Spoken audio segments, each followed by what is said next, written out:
तो पहला चैप्टर था हमारा फाउंडेशन रिस्क मैनेजमेंट। समझा हमने पढ़ी थी कि जी रिस्क की डेफिनेशन क्या है, ठीक है। रिस्क की हमने डेफिनेशन पढ़ी थी कि रिस्क अनसर्टेनिटी क्यों कहते हैं, ठीक है।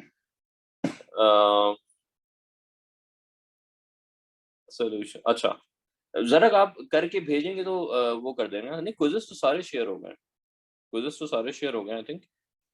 वो आप करके सॉल्व करके भेजें, इस वजह से रुके हुए होंगे वो, या आप ग्रुप पे लिखते हैं काब विल शेयर इट, मुझे बता दिया करें ना, तो काब वो शेयर कर लेगा उसमें इसके बाद, ठीक है।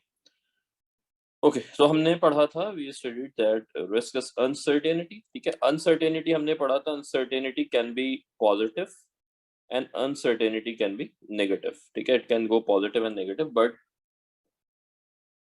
लास्ट चैप्टर, अच्छा 44 वाला, ठीक है, उसमें मैं करवा लेता हूँ आपसे, सुबह करवा देता हूँ शेयर, या अभी थोड़ी देर में करवा दूंगा।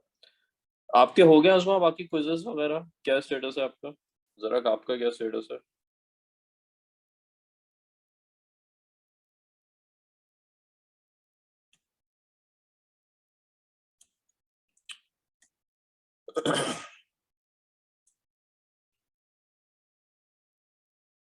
Okay, all right, that's great. Okay, okay. So the risk can be positive and risk could be negative, but we discussed that investors are more concerned about this risk, the negative one.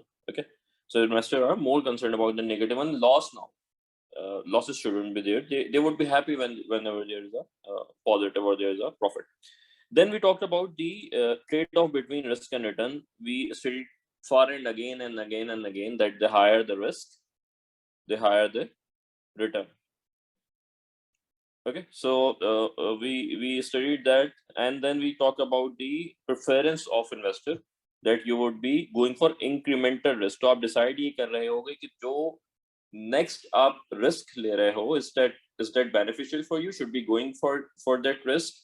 The amount of profit that you are getting out of it, does it make sense to go for that extra risk while bearing that loss, while bearing that risk, या वो it's not good enough. तो वो चीज है जो हमने थोड़ी सी देखनी होती है. Then we talk about the risk management process. Risk management process broadly, if we recall, it included identifying risk. First we identify our risk, then broadly we manage risk.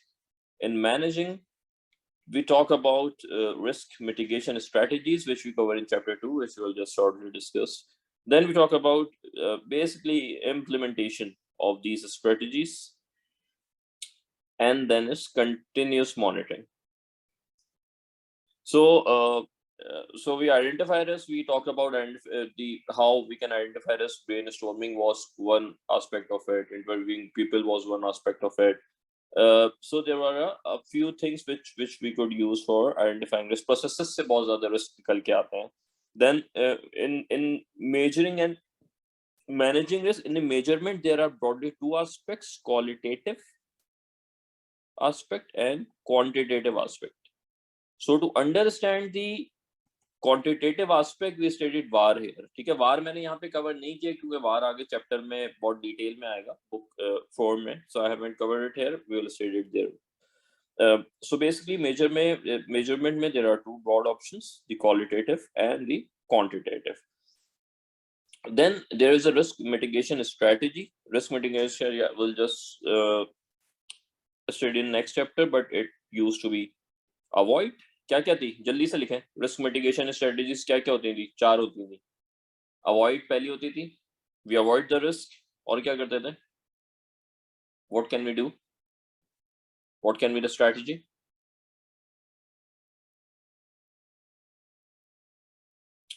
Avoid, retain, mitigate, transfer. Yes, जबरदस्त है. So you avoid, you transfer,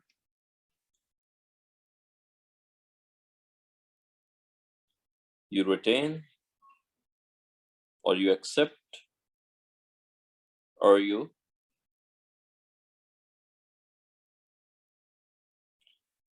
avoid, transfer, retain, mitigate. So there are broadly two options of 4 strategies that we adopt. Okay. Then there were types of risk. I'm not covering it, so we know that market risk is that is refer to the market losses. So it includes interest rate risk, it includes foreign exchange risk, it includes equity risk, it includes commodity risk. Market में losses से जो भी आपको नुकसान पहुंचेगा, that's what we refer as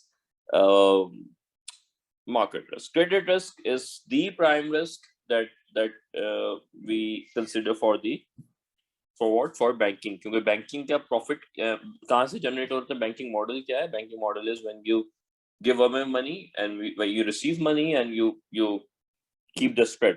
Okay, so you have deposits, you lend it, you get deposits at 10%, you lend at 15%, your cost is 2%, let's say, so 3% will be your spread. Okay, so the main business of a bank is to lend money. Whenever we lend money to customers, to borrowers, to corporates, there is a risk that they would default, वो आपके पैसे वापस ना करें. So this risk is referred as credit risk. Credit risk में फिर हमने पढ़ा था default risk होता है, bankruptcy risk होता है. There are a couple of risks जो हमने पढ़ा था. ठीक है. Operation risk again, losses due to inadequate or failed internal processes, human error, external elements. Operation risk में पूरा chapter है which will cover in book 4. Okay, so book 1 और 2 में chapter 1 और 2 में यही था. जल्दी से सवाल करें. चैप्टर 1 और 2 का एक ही सवाल डाला मैंने. Do this question, write the answer on the chat for the guest. It's A, B, C, D. Read the question and try to answer based on your knowledge.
Okay, Usman.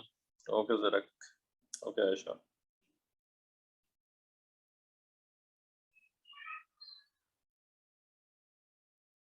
Okay.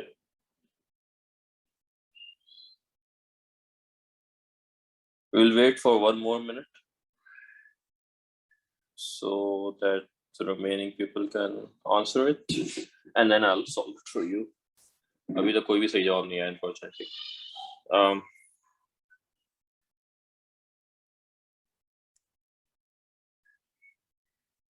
Syed Hasan, याददाश्त आ गई आपकी. So yes, it's basically A. तो हम क्या कह रहे हैं? We are saying that the risk appetite of the investor is high. It means that it can bear high risk. Okay, when basically what we have studied that for a corporate bond, the yield is high because the return yield is high because the risk is high. Okay, corporate can default as compared to what? As compared to government. Since we assume that government can always publish the note and pay back to the customer, उसके पास printing ability होती है, तो उनका जो risk होता है that is almost negligible. That's why we rate them as AAA, the highest credit rating. Okay, so when your risk is low, your yield will be lower as well. Okay, so if there is an investor, what saying, it's ये वाली यहाँ से यहाँ तक चीज सिर्फ it's just a story, उस पे नहीं पढ़ना आपने. Okay, this is what we keep repeating. मैं हमेशा आपसे कहता आया. But which of the following is most appropriate for a market with investor having high risk tolerance? Okay, so there is the psyche, the market portfolio theory that we studied, that the investor will be rational. Okay, so he would be interested in knowing the risk and return. Okay, so if there if its tolerance is high, it means that it can bear higher losses. ठीक है, ये higher losses bear कर सकता है. जब higher losses bear कर सकता है, तो definitely he will be going for a investment which will be riskier and which can attract what? Higher profit. Okay, so he will select corporate bonds because it's more riskier, but it also attracts more profit. ठीक है, clear है सबको? कोई सवाल है किसी का? Any question do you have? Next question, जल्दी से करें.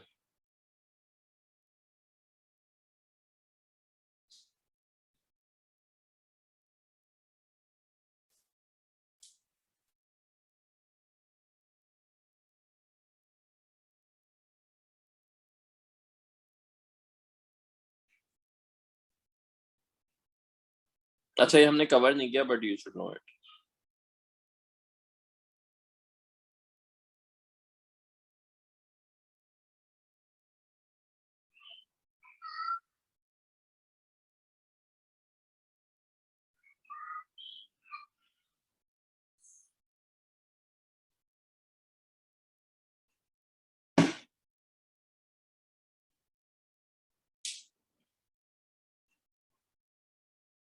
ओके, ठीक है. I think that's okay for everyone.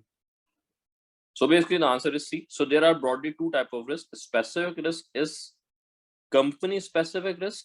This is a risk when, for example, if you have invested in Tesla and Tesla's stock goes down, then it would be a company specific risk. Your systematic is here, or it's because of system, it's because of the market. So they are asking that which of the following is most likely a specific risk. Okay, so the risk of changes in the consumer pattern, it's a market risk. It's because of the system. Then the risk of change in aggregate demand of a specific factor, again market factor. The risk of changing tax is again external factor, systematic factor. But the risk of a strategic weakness in a business, it's actually what a company specific risk. Okay.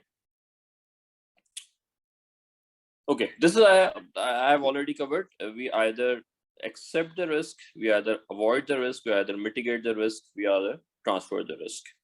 Example आ रही है किसी को? Can you give example of each? जल्दी से लिख के बताएं. What can you example? Accept के लिखें. कोई भी एक पकड़ के एक लिखें. Write one example.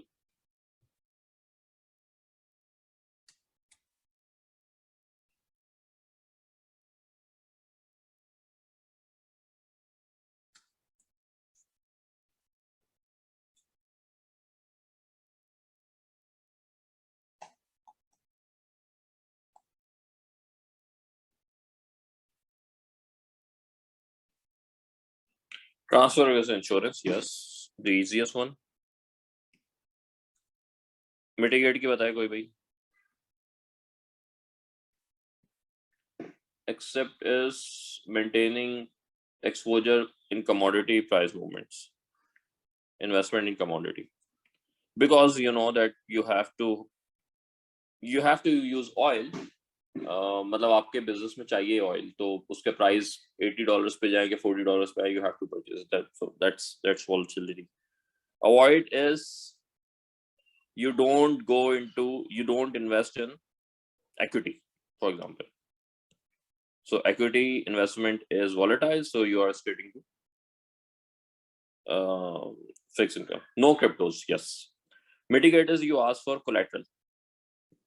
Okay, you ask for collateral while lending your money. So ये हो गया. Then risk appetite. The risk appetite, we know that risk appetite is the level of risk that a firm is willing to retain. We talk about risk appetite, it could be qualitative, it could be quantitative. It's basically the level of risk that a firm is willing to take. फिर उसमें दो चीजें होती हैं, risk willingness and risk ability. ठीक है, risk willingness ये है कि मैं कितना एक्सेप्ट कर सकता हूँ रिस्क को. ओके, फॉर एग्जांपल जो पिछले एग्जांपल पे पढ़ा कि उसकी टॉलरेंस हाई है, रिस्क टॉलरेंस हाई है. So that's an investor who is willing to take more risk. Okay, but जरूरी नहीं है कि मेरी विलिंगनेस ऊपर हो तो मेरी एबिलिटी भी हो. I have to have willingness, but I also have to have the ability to bear that risk. Okay, so what is risk willingness? Risk willingness is my risk strategy. How much risk am I willing to take? How much risk I'm not willing to take? And the risk ability is that if I am willing to take higher risk, do I have the ability? By ability we means, do we have the capacity? Do we have the capital adequacy ratio? Do we have the capital buffer? Do we have the the systems to go through it? वो हमारे पास ability as an investor है कि नहीं है, ठीक है. अच्छा, then there's a reason कि risk ability क्यों कम होती है. एक तो internal risk controls की वजह से भी होती है. आपको याद होगा हमने पढ़ा, एक तस्वीर थी यूं करके रिस्क एपेटाइट आ रहा था और फिर यूं करके रिस्क विलिंगनेस आ रहा था, याद है किसी को? तो रिस्क विलिंगनेस जो है वो आपकी बड़ी होती है, रिस्क एपेटाइट आपका उसका छोटा होता है, ठीक है. फिर हमने इस तरह के लॉसेस पढ़े थे. फिर हमने बोला था कि जी ये लॉस होता है, ये लॉस होता है, ये लॉस होता है, एक्सपेक्टेड लॉस की टाइप्स पढ़ी थी हमने, ठीक है. तो वो यहाँ पे ये आ जाता है. फिर भी talk about in this chapter we talk about hedging risk exposures, ठीक है. तो ब्रॉडली स्पीकिंग हेजिंग क्या थी? हाँ, we can call it risk capacity. Yes we can call it risk capacity. जो रिस्क लिमिट्स जो आके लग रही होती है ना, वो उस पे लग रही होती है, ठीक है. रिस्क कैपेसिटी भी कह सकते हैं, रिस्क स्ट्रेटजी भी कह सकते हैं. We can also call it what, मतलब ये वो है कि एज एन इन्वेस्टर मैं कितना रिस्क लेने जा रहा हूँ. How much risk am I willing to take. मैं क्या क्या सोच रहा हूँ, कितनी मेरी विलिंगनेस है, कितनी मुझे होनी चाहिए, ठीक है. अच्छा, then we talk about hedging. Hedging क्या है, जल्दी से बताएं. Hedging is the way of protecting yourself. Protecting yourself. हाँ, hedging is also a risk mitigation technique. Hedging में क्या करते हो? हेजिंग में we invest to protect ourselves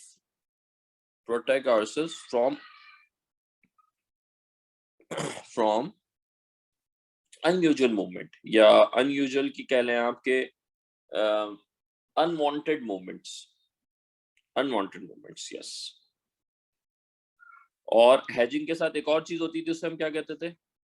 Speculation. क्या होती थी? The same thing, but the same thing that we do to make money. Okay, so hedging is something that we want to protect from unusual, unwanted movements, and speculation when we want to use those movements to make profit, ठीक है. और तीसरी चीज क्या होती थी? तीसरी चीज होती थी आर्बिट्राज. आर्बिट्राज क्या होता था, याद है किसी को? What was arbitrage? आर्बिट्राज क्या था भाई? Anyone?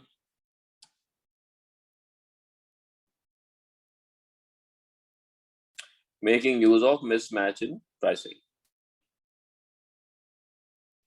Risk led profit, ठीक है. तो arbitrage में what we used to do parallel trades. एक साथ चीज खरीदते थे, बेचते थे, ठीक है. और मार्केट इरेगुलरिटी को हम क्या करते थे? मार्केट इरेगुलरिटी को we try to utilize that market irregularity, ठीक है. अच्छा, बेस assumption ये होती थी, as per base assumption there should be no arbitrage opportunity. Most of the models assume that, ठीक है. ज्यादातर मॉडल्स कहते थे कोई भी arbitrage opportunity नहीं होनी चाहिए. बट अगर arbitrage opportunity है तो फिर आपको देखना होता था कि arbitrage opportunity में जो है वो किस तरीके से उसे जो है वो किया जाएगा, ठीक है. क्योंकि वो जो भी अपॉर्चुनिटी होती थी, it used to be for a very shorter window, ठीक है. It used to be for a very shorter window, फॉरन चली जाती थी. ओके, तो कुछ बेनिफिट्स थे. क्या थे? सबसे पहले it reduce cost. Okay, so you can have losses. So if you're able to avoid losses and manage your cash flows well, you would be able to reduce cost. One, you can have a smoother operating performance. So if you are not hedging, you may face volatility, ठीक है. आपको volatility face होती है in your operations. हमने पूरी ये बात की थी, कैश फ्लो आपके ऊपर नीचे होता है, उस चीज को आप जो है वो क्या करते हो वो करते हो। फिर हमने भी बात की थी हेजिंग का, आपको रियलाइज गेन नहीं डालते, रियलाइज गेन आपको अलाउड होता है कि आप अनरियलाइज रखो और उसे अपनी पीएनएल में ना लेके जाओ, ठीक है। एनहांस बिजनेस प्लानिंग, ठीक है, आपको याद होगा हमने कॉर्न वाली एग्जांपल पढ़ी थी कि जी एक there is a company which produce cereal and it purchases corn futures in advance। क्यों? क्योंकि they want to make sure कि जो प्राइस है कॉर्न के वो ऊपर जाए तो मेरा जो नुकसान है वो ना हो, ठीक है। तो it leads to enhanced business planning and it provides you ability to lock in positive results in short term में आपको गेन देता है, ठीक है। कुछ डिसएडवांटेज थे। पहला डिसएडवांटेज था कि your focus moved away from core operation. आप हेजिंग में इतना ज्यादा इन्वॉल्व हो जाते हो कि आपकी जो कोर ऑपरेशन है आप वो भूल जाते हो, ठीक है, या उस पर आपका फोकस हट जाता है, ठीक है, and you don't able to perform well there. फिर कंप्लायंस कॉस्ट आती है, टैक्स रिक्वायरमेंट्स होती हैं, रिपोर्टिंग रिक्वायरमेंट्स होती हैं। Then there can be new risk, मतलब आप your main objective is to mitigate the losses, mitigate the risk, to avoid it, or to to be able to sustain that। but होता ही है कि ये hedging products इतनी ज्यादा complex होती हैं that you bring on some new risk जो कि आपके समझ में नहीं आ रहे होते, ठीक है। this is because of high complexity in hedging strategies, okay। Then there are some challenges. There is misunderstanding about the mapping of risk exposures. Then there was issue with risk variables. What would be the risk variables? What would be the risk variables? Yes, basic risk is the difference between what you can hedge and what you want to hedge. Okay. And there is internal communication, background communication gaps hota hai between companies, between departments, and they don't able to hedge things well, ठीक है। Chapter 2 चलें जी, अगला सवाल बोलें।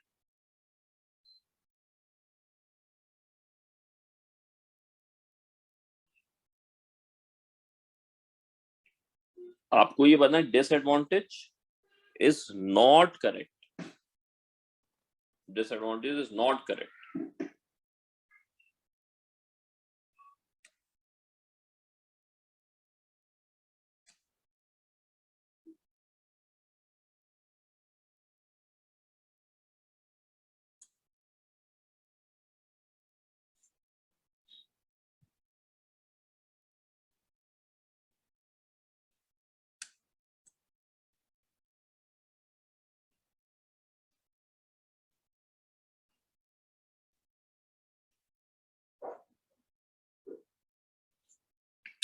Okay son, थोड़ा सा और देखें सर जी। एवरीवन जल्दी सॉल्व करें। The guests can try to solve it as well, please. I would appreciate that. Yes, you are rightly confused.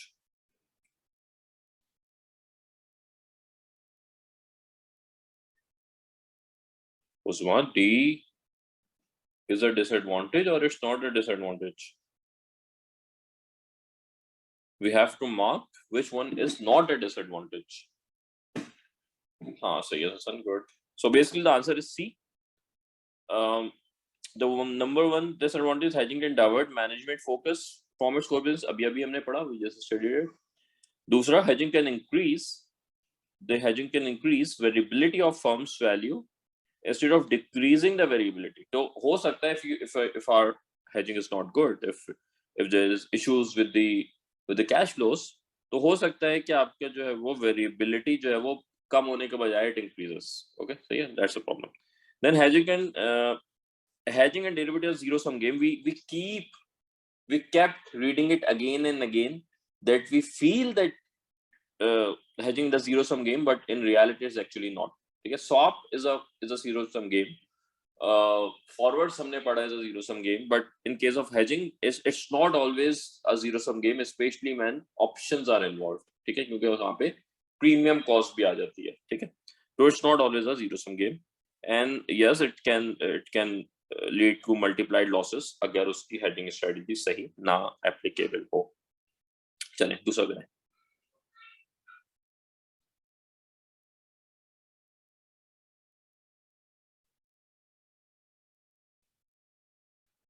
BR3 लिख देता हूँ यहाँ पे।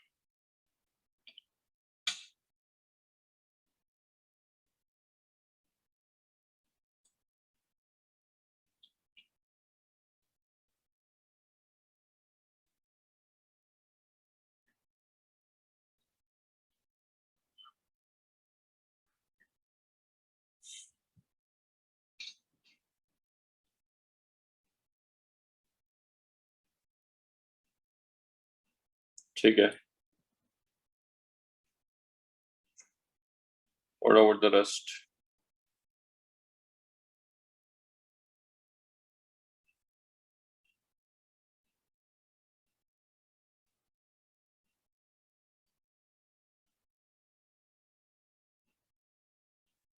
ठीक है, the answer is D. Risk appetite से क्या मुराद ये है कि रिस्क एपेटाइट जो है वो, do we want to have an aggressive strategy और do you want to have somewhat passive strategy. ठीक है, अब होता यह है कि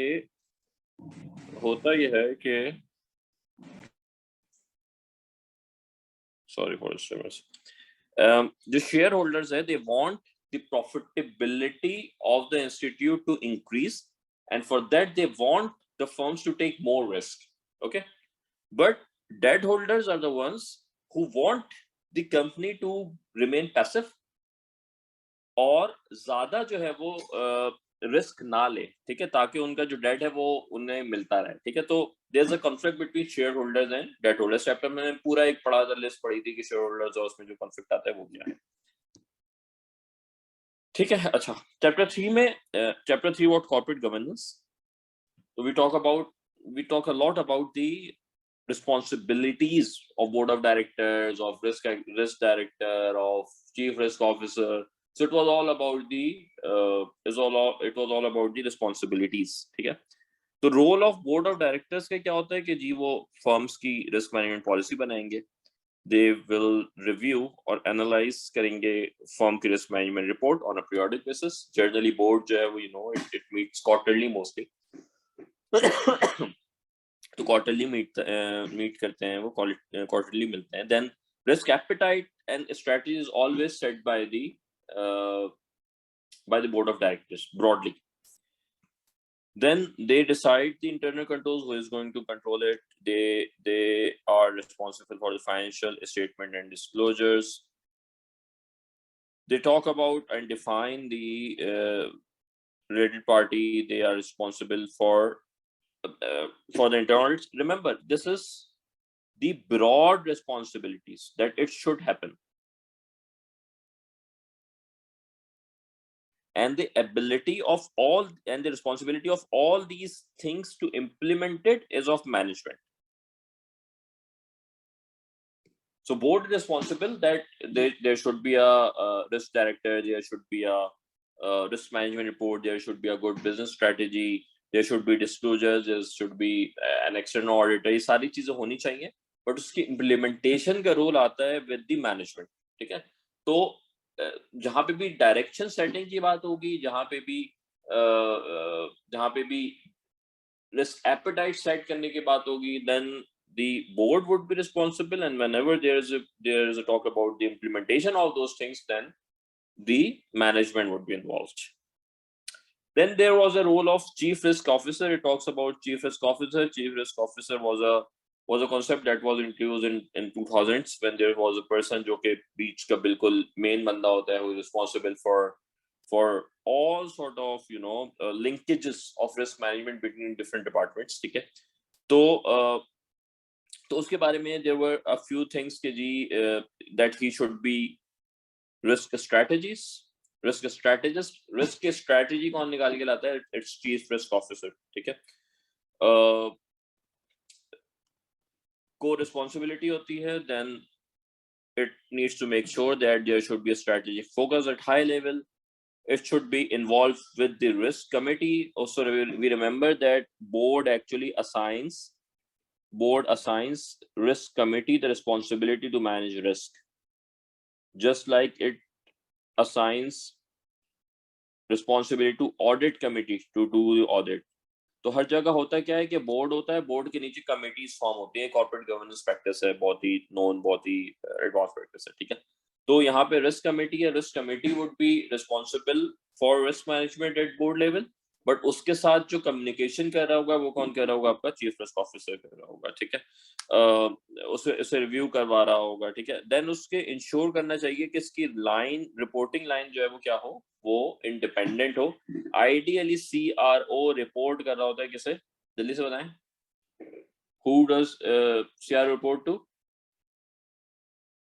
सीआरओ किसे रिपोर्ट करता है,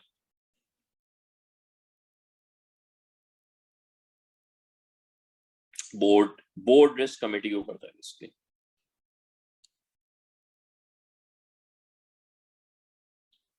ठीक है।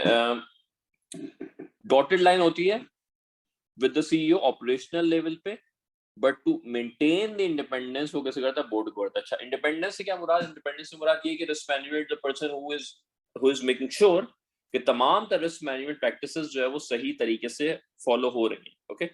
और अगर CEO is the ultimate owner, CEO को वो रिपोर्ट करवा रहा है, इसका मतलब ये कि इंडिपेंडेंस है, इसका मतलब ये कि उसे पता है कि अगर मैंने ये काम नहीं किया तो ये मेरे पैसे काट लेगा, ओके, कंपनसेशन पे आगे हिट होती है, ठीक है। इन्फ्लुएंस कर सकता है वो डिसीजंस को।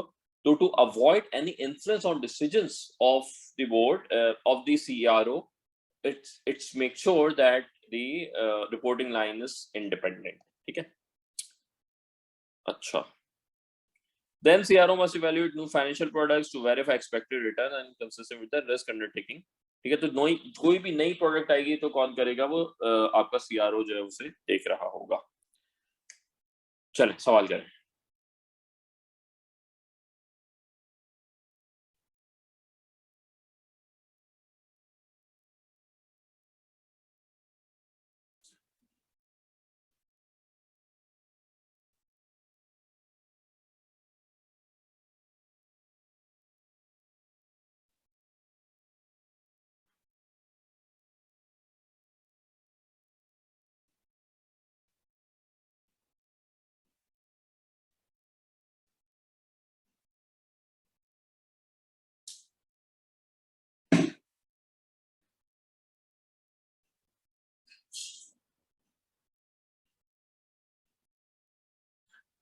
हाँ ठीक है, I think it's pretty straightforward. Which one are not considered best practice, ठीक है। तो board of directors should be compared to majority of independent directors, is a best practice. Director from outside the industry should be provided training before joining the board, बिल्कुल, it's a best practice. Your board should be trained. The board will consider interest of shareholders including debt holders while taking decisions, तो तमाम तरह stakeholders का वो लेते हैं।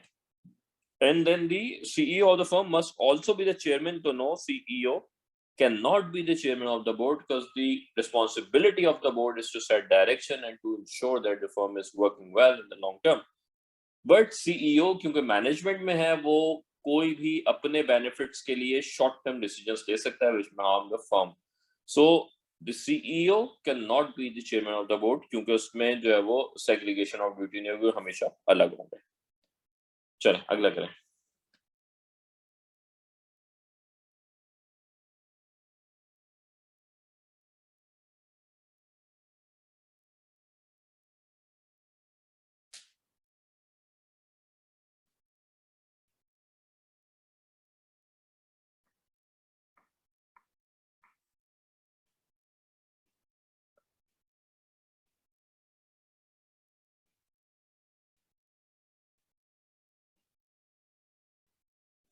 मैं दोबारा लिख दें यहाँ पे सब, आप लोग वुडन लिख रहा हूँ, दोबारा सवाल जवाब लिख रहे हैं, जवाब नहीं। आई शुड हैव मेंशन यहाँ पे नंबर, बट नंबर मेंशन नहीं किया मैंने।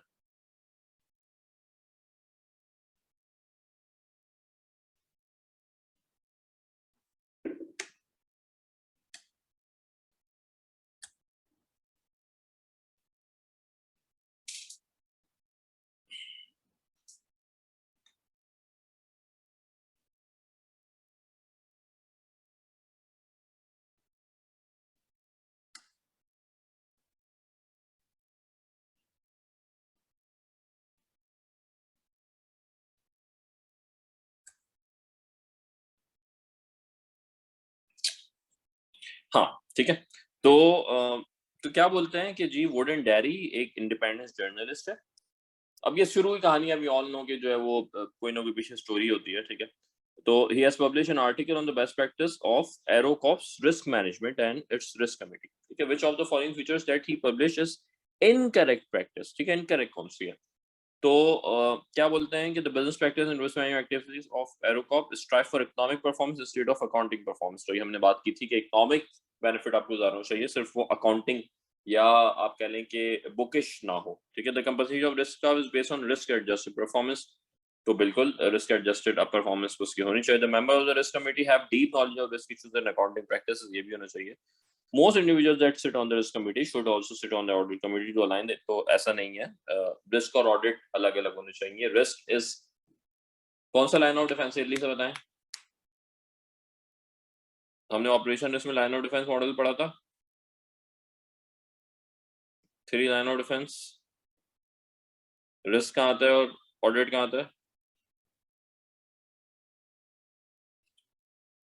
उसामा किधर गायब हैं आप? कुछ नहीं पता, किधर थे आप? Audit is third and risk is second, ठीक है। तो they can not sit on the same board, क्योंकि उनके आपस में जो है ओवरलैप हो जाएगी, ठीक है।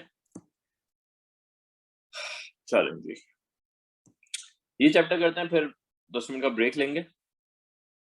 अच्छा, तो चौथा चैप्टर था, हमने पढ़ा था it was about credit risk processes. तो क्रेडिट रिस्क प्रोसेस में हमने एक जो प्रोसेस पढ़ा था वो हमने पढ़ा था सिक्योरिटाइजेशन का, ठीक है। सो सिक्योरिटाइजेशन में क्या होती है, सबसे पहले हम लोन ओरिजिनेट करते थे, ठीक है। वी ओरिजिनेट द लोन, ठीक है। उसके बाद हम क्या करते थे, दूसरे स्टॉप पे हम उसकी सिक्योरिटाइज करते थे। सिक्योरिटाइज से मुराद ये कि हम बंडलिंग करते थे, हम डिफरेंट तरह के लोन्स को मिला के एक प्रोडक्ट में लेके आते थे, ठीक है। और प्रोडक्ट में जो है वो उसकी प्रोडक्ट करते थे, फिर उसकी हम ट्रांचिंग करते थे, ट्रांचिंग करके जो है वो उसके रेट्स डिफाइन करते थे, ठीक है। तो इस सारे प्रोसेस को हम क्या करते थे, सिक्योरिटाइजेशन करते थे। सिक्योरिटाइजेशन में क्या होता था, लोन्स आते थे, वो लोन्स आके उनकी बंडलिंग होती थी, बंडलिंग होते वो ट्रांचेस में कन्वर्ट होते थे, ट्रांचेस में कन्वर्ट होने के बाद जो उसकी सीनियरिटी डिफाइन होती थी, ठीक है। और फिर वो बंडल होके सेल होते थे, ठीक है। उसके बाद क्या होती थी, इन सारी चीजों के बाद उसकी क्रेडिट रेटिंग होती थी। आपको याद होगा ट्रांचेस में जो है वो हमने पढ़ा था सीनियर ट्रांच होती थी और जूनियर ट्रांच होती थी। फॉर एग्जांपल, तो सीनियर ट्रांच की ट्रिपल ए रेटिंग होती थी और लेट्स से जूनियर ट्रांच की ट्रिपल बी रेटिंग होती थी, ठीक है। जितनी ज्यादा सीनियरिटी होती थी उतनी अच्छी उसकी रेटिंग होती है। सीनियरिटी से मुराद क्या था ट्रांचेस का, याद है किसी को? What was the seniority in tranches?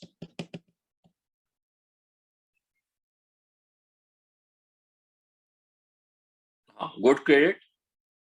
हाँ, इसका मतलब कि उनका रिस्क जो है वो क्या है, कम है। इसका मतलब ये कि अगर वो कंपनी डिफॉल्ट हुई तो सबसे पहले जो पैसे मिलेंगे वो सीनियर ट्रांच वाले को मिलेंगे, उसके बाद जो है वो मेज़नाइन वाले को मिलेंगे, उसके बाद जूनियर वाले को मिलेंगे। याद है हमने इस तरह की वो बनाई थी, एक फनल बनाई थी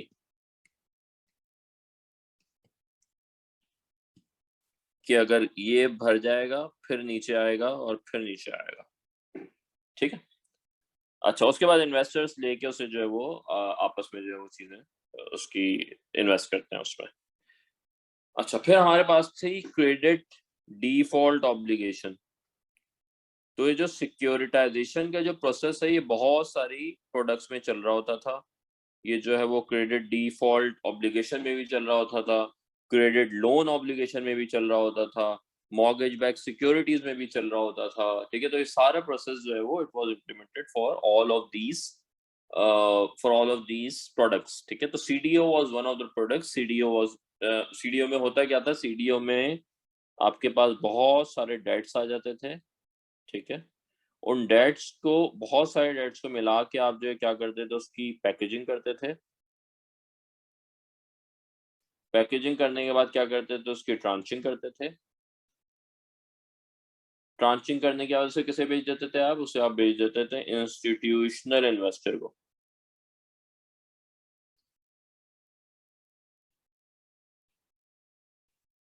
ठीक है। तो इंस्टीट्यूशनल इन्वेस्टमेंट क्या करता था, उसमें इन्वेस्ट करता था और जो है वो अच्छा, इसका फायदा क्या होता था? फायदा ये होता था कि जो अच्छे लोन्स और जो बुरे लोन्स हैं वो सब पैकेज होके एक ही सफ में खड़े हो गए, महमूद और याज वाली कहानी होती थी और आपको पता नहीं होता था कि उसके अंदर क्या है, कितना अच्छा है कितना बुरा है। ठीक है, तो सीडीओ याद आ गया सबको?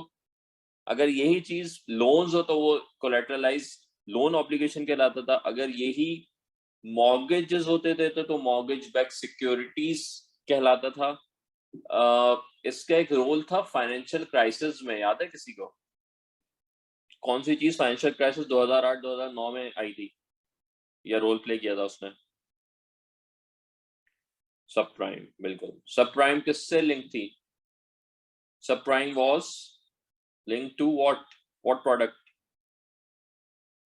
हाँ, मॉर्गेजेस। ठीक है, यस, टू मॉर्गेजेस, सही है। ओके, तो सीडीओस के हमने कुछ एडवांटेजेस पढ़े थे और कुछ एडवांटेज डिसएडवांटेज पढ़े थे। पहला एडवांटेज क्या था कि आपका प्रॉफिट बढ़ जाता है क्योंकि आप पैकेज करके वो चीज भी बेच देते हो जो कि जर्नली नहीं बिकती। ठीक है, then there's a direct risk transfer from bank to institutional investor. You package it and you sell it to an investor who is willing to take that risk. So you are just transferring your risk from your books to another organization which has higher risk capacity. ठीक है, अच्छा, then you able to give loan access to the people who would not have afforded it otherwise. Subprime mortgages, ठीक है, जो लोग generally नहीं afford कर पाते तब they can afford it as well. Then securitisation से प्रोसेस से आप जो है वो इफेक्टिवली क्रेडिट ट्रांसफर कर रहे हो। डिसएडवांटेज क्या था सबसे बड़ा? कि banks started taking excess risk. ठीक है, banks started taking excess risk क्योंकि they are transferring the risk, so they did not have any risk on their books, so they could write more and more and more business without worrying about the losses. ठीक है, क्यों? क्योंकि losses तो आगे चले गए ना, तो ये मसला। दूसरा, रिस्क कंसंट्रेशन पोटेंशियल, तो आपको पता नहीं है कि उस डब्बे में क्या है, वो जो पैकेजिंग वाला, you don't know what's in there, so potentially there's a risk that you would be dealing with a high risk and concentrated panel. Okay, so that's the problem. अच्छा, तीसरा मसला कि इस इन सारी प्रोडक्ट्स में कम्प्लेक्सिटी बहुत ज्यादा थी। ठीक है, सारी प्रोडक्ट्स में कम्प्लेक्सिटी बहुत ज्यादा थी, ये हमने बार बार पढ़ा है। डिसएडवांटेज हेजिंग का भी ये डिसएडवांटेज था और इन प्रोडक्ट्स का भी ये डिसएडवांटेज था कि there were a lot of complexity, आपको समझ में ही नहीं आती थी कि हो क्या रहा है। और फाइनेंशियल क्राइसिस में भी यही हुआ था कि the credit rating agencies did not able to understand it, the regulators did not able to understand it. और एक भी हमने ये भी पढ़ा था, आपको याद होगा कि इन्वेस्टर जो बैंक से, उन्होंने ये देख लिया था कि वो क्या करेंगे तो उन्हें एक अच्छी रेटिंग मिल जाएगी, याद है किसी को? तो they used to design it in a way that would attract the highest possible rating. ठीक है, तो it had a lot of advantage क्योंकि हाईएस्ट रेटिंग से उनके क्या होता था, उनका जो रेट्स होते थे वो क्या होते थे, वो बहुत ज्यादा कम होते थे। फिर हमने पढ़ा था originate to distribute model. Originate to distribute model में क्या होता था कि अगेन तीन पार्टी होती थी, एक होते थे कस्टमर्स, एक होते थे बैंक्स और एक होते थे इंस्टीट्यूशन इन्वेस्टर। बैंक्स क्या करता था? बैंक्स लैंडिंग करता था किसे? कस्टमर्स को। ठीक है, और जो भी आता था प्रॉफिट वो आगे किसे कर देता था? इंस्टीट्यूशन इन्वेस्टर को। इंस्टीट्यूशन इन्वेस्टर क्या करता था? इंस्टीट्यूशन इन्वेस्टर ने प्रीमियम या आप कह लें फी पे करता था और तमाम द रिस्क जो बेयर करता था वो कौन करता था? इंस्टीट्यूशनल इन्वेस्टर करता था। ठीक है, उससे होता क्या था? उससे होता ये था कि banks were not carrying the risk on their books. ठीक है, वो अपनी बुक्स पे क्योंकि रिस्क कैरी नहीं कर रहे थे, तो they were least concerned about the quality of the of the loan, of the return loan space। ठीक है, अंडरराइटिंग प्रैक्टिस बहुत ज्यादा खराब हो गई थी। ठीक है, because they knew that they have to transfer the risk from themselves to the institution investor। अगर वो डिफॉल्ट होता भी है तो इंस्टीट्यूशन इन्वेस्टर ने भुगतना, they don't have to worry about it। ठीक है, उससे हुआ क्या? सही याद आ गया किसी सबको?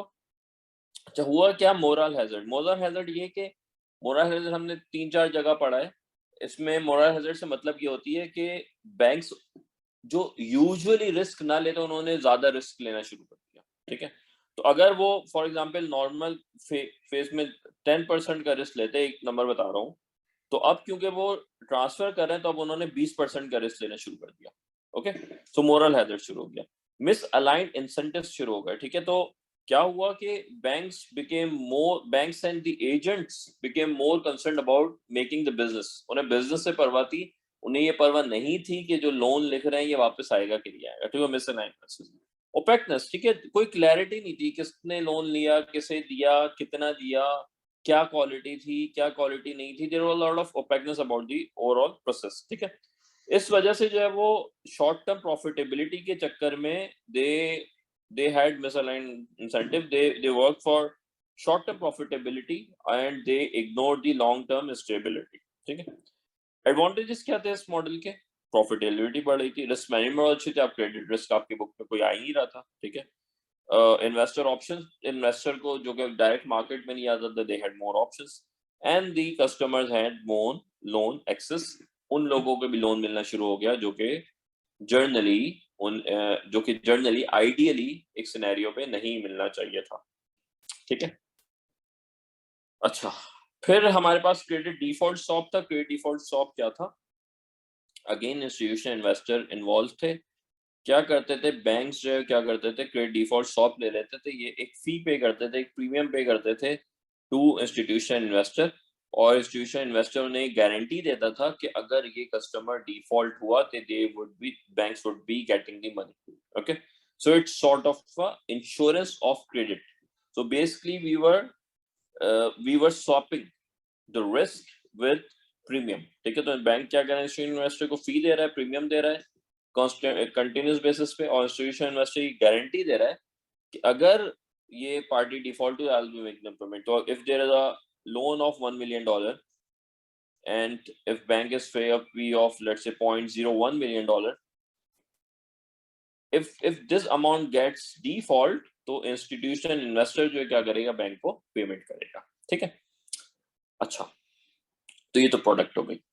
इसके एडवांटेज क्या थे इस पर? इनोवेशन, तो इस इनोवेशन की वजह से जो है वो ज्यादा बिजनेस जो है वो करना शुरू हो गया, और जो क्रेडिट रिस्क था it transferred from the banks to the institution investor, ठीक है।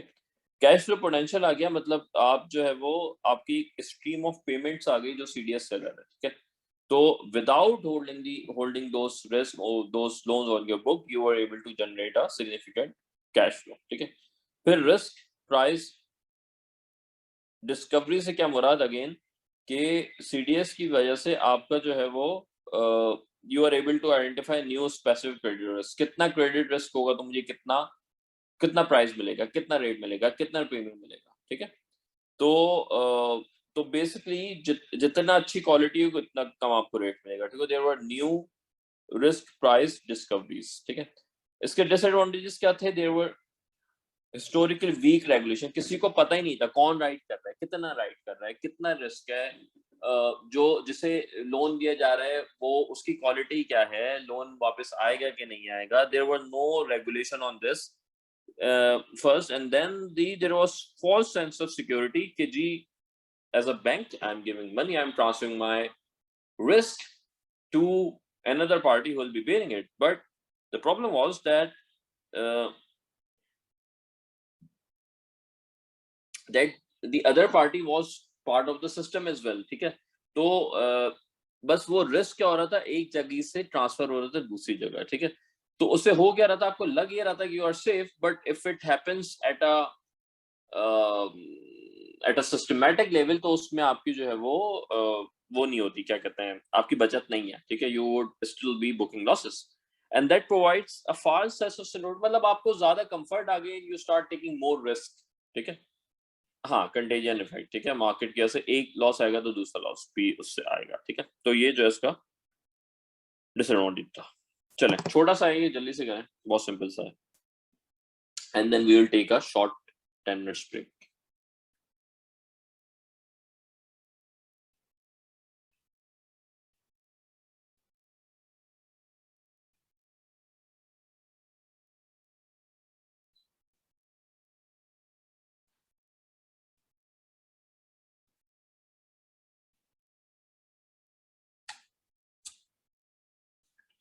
हाँ ठीक है, it's simple.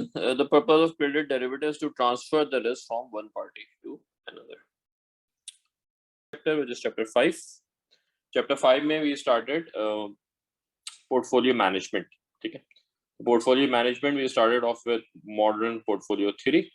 Modern portfolio theory में हमारे भाई होते थे मार्कोविट्स। मार्कोविट्स की थ्योरी कहती थी कि जो रिटर्न्स हैं they are normally distributed, investors हैं they are rational and risk averse. Rational से मुराद ये है कि they make decisions based on risk and return. ठीक है, रिस्क अवर्स से मुराद ये कि generally they are they don't like taking extra risk. इससे मुराद ये कि अगर उनका सेम अमाउंट है रिस्क का तो they would be opting for higher return. ठीक है, and capital markets are perfect. Perfect से मुराद ये कि आपको ना टैक्सेस देने हैं, आपको ना कोई कमीशन देना है, सब एब्सोल्युटली फ्री है। ठीक है, अच्छा, मॉडर्न पोर्टफोलियो से एफिशिएंट फ्रंटियर निकल के आता था। उसमें हम क्या करते थे, यहाँ पे हमारा रिटर्न होता था और यहाँ पे हमारी वॉलेटिलिटी होती थी। ठीक है, and then we draw different points. ये वाला जो पॉइंट होता था सी, इसमें आप देख रहे हैं कि आपका रिटर्न सबसे कम है और आपका रिस्क भी सबसे कम है। ठीक है, और जी में आप देख रहे हैं आपका वॉलेटिलिटी या रिस्क सबसे ज्यादा है और आपका जो रिटर्न है वो भी सबसे ज्यादा है। ठीक है, अच्छा, फिर ये जो पॉइंट होता है सी से हम कहते हैं ग्लोबल मिनिमम वेरिएंस पोर्टफोलियो। इसका मतलब कि सबसे ज्यादा जो आपका रिस्क है वो for your minimum return it's test point, क्योंकि उसके बाद ये नीचे शुरू हो जाता है। इसका मतलब आपका नेगेटिव शुरू हो गया। इसका मतलब ये कि अगर आपके पास पॉइंट बी है और पॉइंट डी है तो यू विल प्रेफर क्या, यू विल प्रेफर डी और बी। और यहाँ पे भी क्या प्रेफर करेंगे, जल्दी बताएं। एक राशनल इन्वेस्टर क्या प्रेफर करेगा, डी और बी, ई और ए?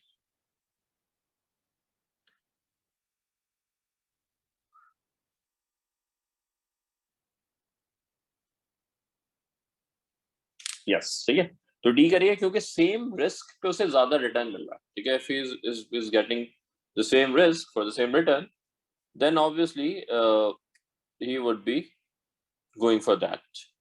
ओके, चलें। तो ये हमारा जो है वो ये चीज हमारी एफिशिएंट फ्रंटियर कहलाती है। एफिशिएंट फ्रंटियर में हमारे यहाँ पे मीन आ रहा होता है, यहाँ पे वॉलेटिलिटी आ रही होती है। Then there is capital market line जो हमारा एफिशिएंट फ्रंटियर है। अगर उसमें हम ऐसी लाइन बनाएं, अच्छा ये तो उसमें मार्केट है ना, अगर हम यहाँ पे रिस्क फ्री रेट इंट्रोड्यूस करा दें और एक टेंजेंट बनाएं between risk free rate and market line, तो एक लाइन निकल के आती है जिसे हम बोलते हैं कैपिटल मार्केट लाइन। जिसे हम बोलते हैं कैपिटल मार्केट लाइन। वही होता है, वॉलेटिलिटी होती है यहाँ पे, वो होता है and it's just this is your efficient frontier and this is your tangent. ठीक है, तो यहाँ पे जो है वो बनाते थे उसे कैपिटल मार्केट लाइन बोलते थे। एक और लाइन होती थी कैपिटल मार्केट लाइन की तरह से, क्या बोलते थे, देयर वाज अनदर लाइन, आय हाय जबरदस्त हसन, उसे हम बोलते थे security market line. Security market line में फर्क ये होता था कि वो वॉलेटिलिटी की जगह यहाँ पे हम बीटा लेते थे। ठीक है, मार्केट वॉलेटिलिटी की जगह बीटा लेते, आपको याद होगा मैंने लिखवाया था आपसे कि सीएमएल में क्या आता था, वॉलेटिलिटी आएगी एंड एसएमएल में देयर विल बी बीटा। अच्छा, तो कैपिटल मार्केट लाइन में you talk about riskless lending and borrowing and you see that there is a, you know, the investor would be invested something in the risk free rate and he or she would be investing something in the market, so there would be a tangent, एक बीच में जो है tangent होगा। ठीक है, अच्छा, तो there would be a combination, इस combination को हम क्या बोलते हैं, मार्केट लाइन बोलते हैं। उसकी जो इक्वेशन आती है वो आती है ERP is equal to RF which is risk free rate is equal to ERM minus RF। इस चीज को क्या बोलते थे, याद है किसी को?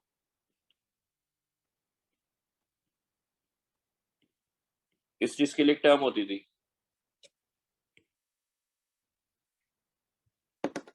anyone recall?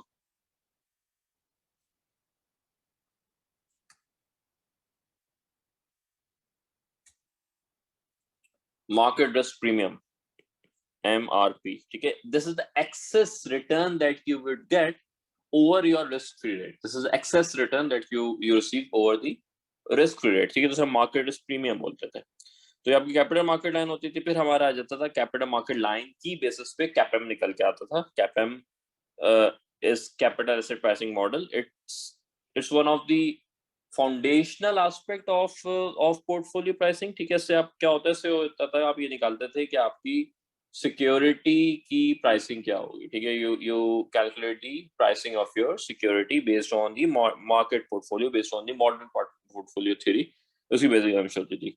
उसके असम्पशन क्या होती थी कि जी इंफॉर्मेशन इज फ्रीली अवेलेबल, हर किसी को सारी इंफॉर्मेशन अवेलेबल है। There is frictionless market, frictionless market से मुराद ये कि there is no tax, there is no commission. Then there is fractional investment possible, मतलब आप $1 की इन्वेस्टमेंट भी कर सकते हो और $1 मिलियन की इन्वेस्टमेंट भी कर सकते हो। There is a perfect competition, perfect competition with a lot of companies in the market setter नहीं है कोई। The investor make their decisions only based on expected return, again modern portfolio theory, and then market person can borrow unlimited at risk free rate, ठीक है, ये भी इसकी assumption थी। and homogeneous expectation, ये कि हर जो इन्वेस्टर है उसके पास सेम इंफॉर्मेशन है और उसकी जो एक्सपेक्टेशन उस इंफॉर्मेशन की बेसिस पे है वो भी क्या है, वो भी सेम है, ठीक है। अच्छा, फिर हमारे पास सिस्टमैटिक रिस्क आता था। सिस्टमैटिक रिस्क हम बीटा बोलते थे। बीटा जो है वो कोवेरियंस होता था आपकी सिक्योरिटी का और मार्केट का, और बीच में मार्केट की वॉलेटिलिटी आ जाती थी, ठीक है। इसे हम सिक्योरिटी मार्केट लाइन से भी रिप्रेजेंट करते थे। अगेन रिस्क फ्री रेट यहाँ पे होता था और यहाँ पे मार्केट पोर्टफोलियो होता था। फर्क ये होता था कि यहाँ पे वॉलेटिलिटी की जगह क्या आ जाता था, आपका मार्केट बीटा आ जाता था, ठीक है। इसकी जो इक्वेशन आती थी, कैपम की जो इक्वेशन आती थी सारी बेसिस पे वो निकल के आती थी, ER is equal to RF plus ERM minus RF into beta I, ठीक है। This is the equation for CAPM, ठीक है। इसमें एक चीज ये होती थी, वो होती थी under value and over value. तो अगर सिक्योरिटी मार्केट लाइन से ऊपर, आइडियली हर security should be coming on the security market line, but if there is anything, there is any disparity, उसमें कोई चेंज है, तो जो भी चीज अगर ऊपर आ रही होती थी, जो भी सिक्योरिटी, इसका मतलब कि अभी वो करंटली कम प्राइस्ड है और उसे based on your model it should be high price, की प्राइस हाई नहीं होनी चाहिए। इसका मतलब कि वो क्या है, अंडर वैल्यू है। और अगर वो नीचे आ रही है, इसका मतलब कि उसकी प्राइस एज पर कैपम कम है और it's price on a higher side, so it's basically over valued. ये क्रिटिकल कॉन्सेप्ट था इसका एसएमएल का, ठीक है। तो एसएमएल से नीचे वाली क्या होंगी, और हम कंपेयर किससे कर रहे हैं, कैपम से जो कैलकुलेट और एक्चुअली एनालिस्ट की जो एक्सपेक्टेशन है या जो मार्केट प्राइस उससे कंपेयर कर रहे हैं, ठीक है। तो ओवर वैल्यूड सिक्योरिटी क्या होगी, वो जो है वो नीचे होगी, और जो अंडर वैल्यूड है वो क्या होगी, ऊपर होगी। जल्दी से लिखें, ओवर वैल्यूड किधर होगी और अंडर वैल्यूड होगी, just right in the chat.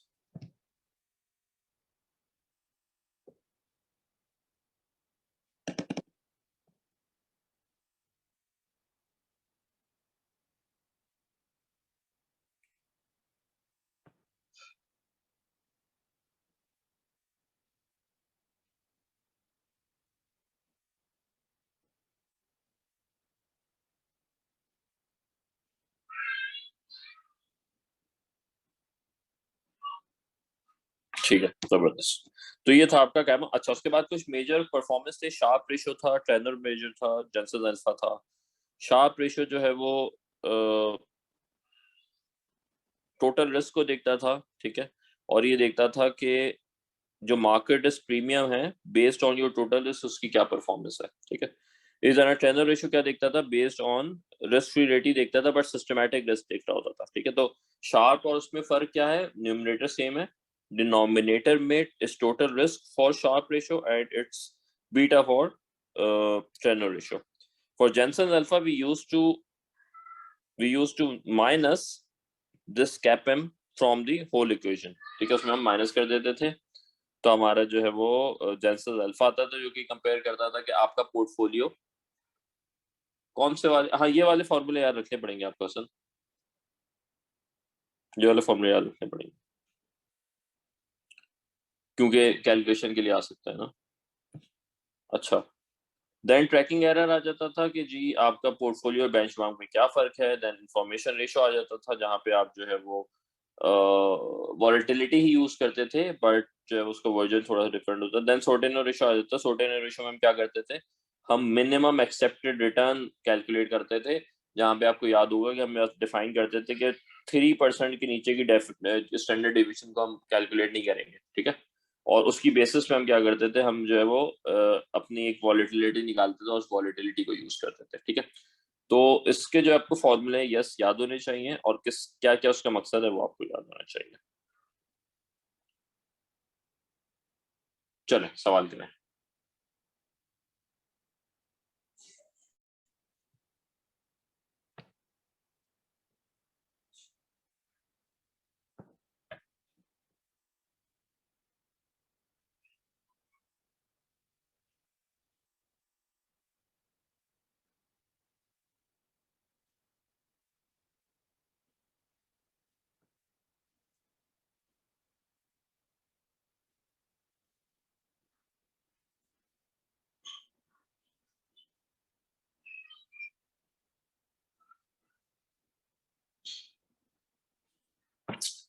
ठीक है, the CML represents possible combination of portfolio consists of all procedures between the market portfolio and the risk free, while the EF represents the possible taken into account risk asset and varying portion, ठीक है।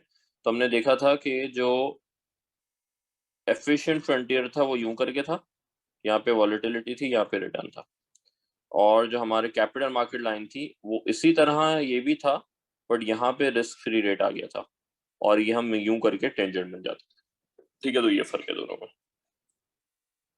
अगला करें।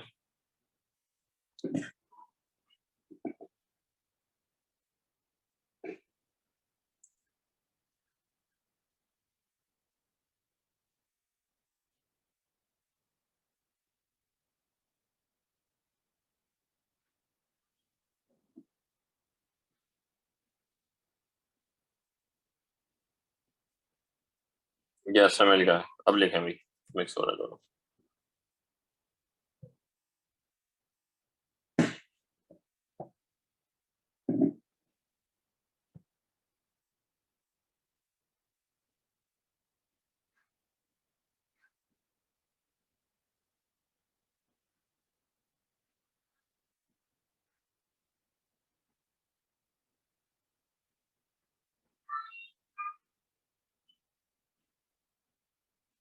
ठीक है, सही है। Actual कह रहे हैं कि एसएमएल पे, लेकिन बेस्ड ऑफ कैप यहाँ पे होना चाहिए। तो हमने पढ़ा था कि अगर ऊपर होगा तो क्या होगा, वो अंडर वैल्यू है and we should actually purchase it, ठीक है। क्लियर है, सवाल है किसी का यहाँ तक? Any question?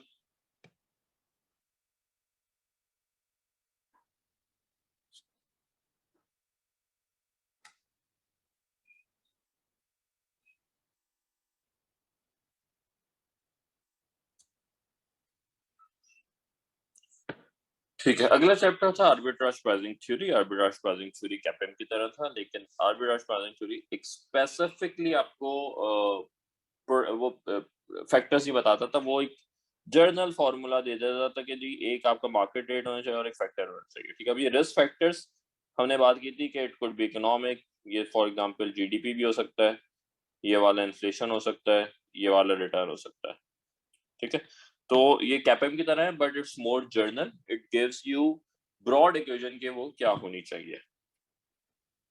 मल्टी फैक्टर के जो इनपुट्स हैं, एक्सपेक्टेड रिटर्न हो सकते हैं, ठीक है। Beta first into expected return आ जाता है, ठीक है, और फिर एक्सपेक्टेड रिटर्न की बेसिस पे आप उसे एडजस्ट कर रहे होते हो।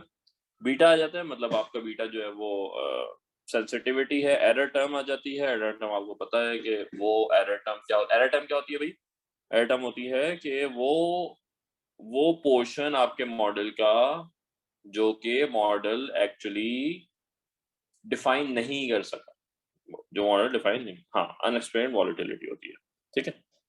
फिर उसमें क्या होता है, आपको कोरिलेशन देखनी होती है कि जी कोरिलेशन किस तरीके से है मार्केट पोर्टफोलियो के साथ, ठीक है, इंडिविजुअली किस तरीके से मूव कर रहा है। अगर वो ज्यादा होगी तो आपका बेनिफिट अलग, आपका जो है वो बिहेवियर अलग होगा। अगर कोरिलेशन कम होगी तो आपका बिहेवियर अलग होगा। उसके बाद फार्मा फ्रेंच मॉडल आ जाता था, सेम एपीटी की तरह है, लेकिन यहाँ पे उन्होंने फैक्टर्स बता दिए हैं। जो पहला फैक्टर है वो है आपका रिस्क प्रीमियम, जो दूसरा फैक्टर है वो है आपका स्मॉल माइनस बिग, मतलब आप छोटी कंपनीज में से बड़ी कंपनीज को जो है वो उसका रिटर्न माइनस करते थे। और दूसरा था हाई माइनस लो, और हाई माइनस लो में जो है वो आप वो कंपनीज की कैपिटलाइजेशन हाई होती थी, नहीं बुक टू मार्केट हाई होता था, और वो कंपनीज इनका बुक टू मार्केट लो होता था, उन्हें माइनस करते हैं। ठीक है, फिर हमने पूरी साइंस पढ़ी थी कि जी क्यों हम ये करते हैं।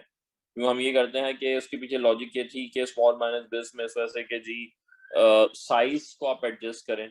इस तरह लोन टू बुक में जो है वो ये था कि जी आप जो है वो जो उसकी कैपिटलाइजेशन है, जो उसकी वॉल्यूम है, उसे आप एडजस्ट करते हैं। ठीक है, फिर हमने आगे पढ़ा था कुछ और फैक्टर्स हैं जो कि इस फार्मर फ्रेंच मॉडल में होने चाहिए। ठीक है, तो सिंपल सिंपल से जो है वो हमारे ये मॉडल आ गए थे।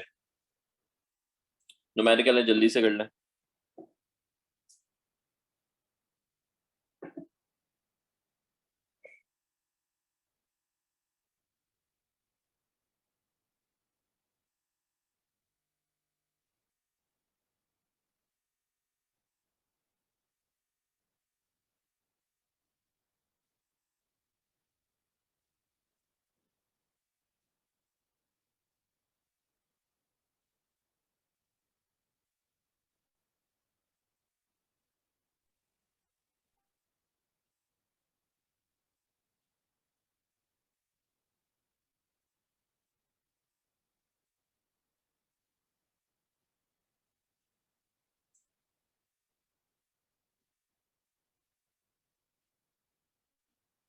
ठीक है, बाकियों का हुआ।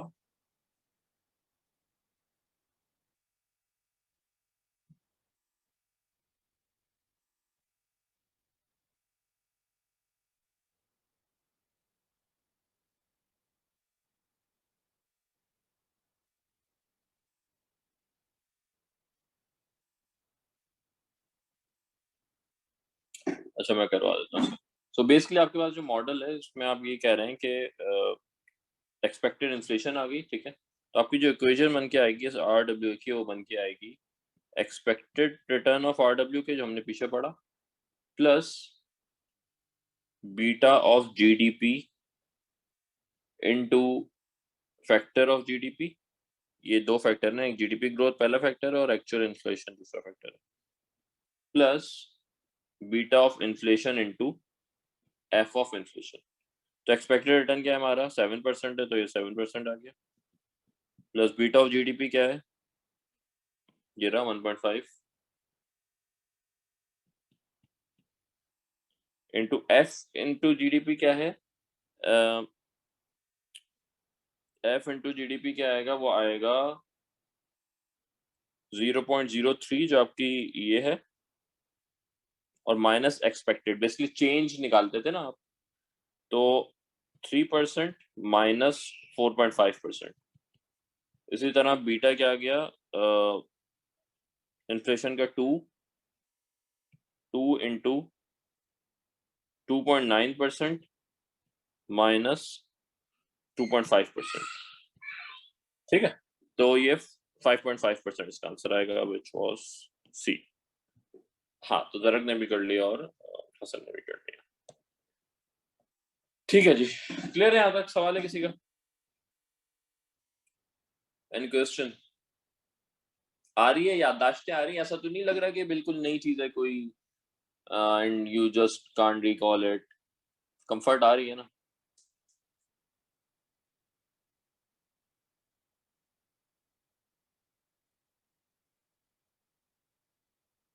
Obviously I am asking the students. ठीक है,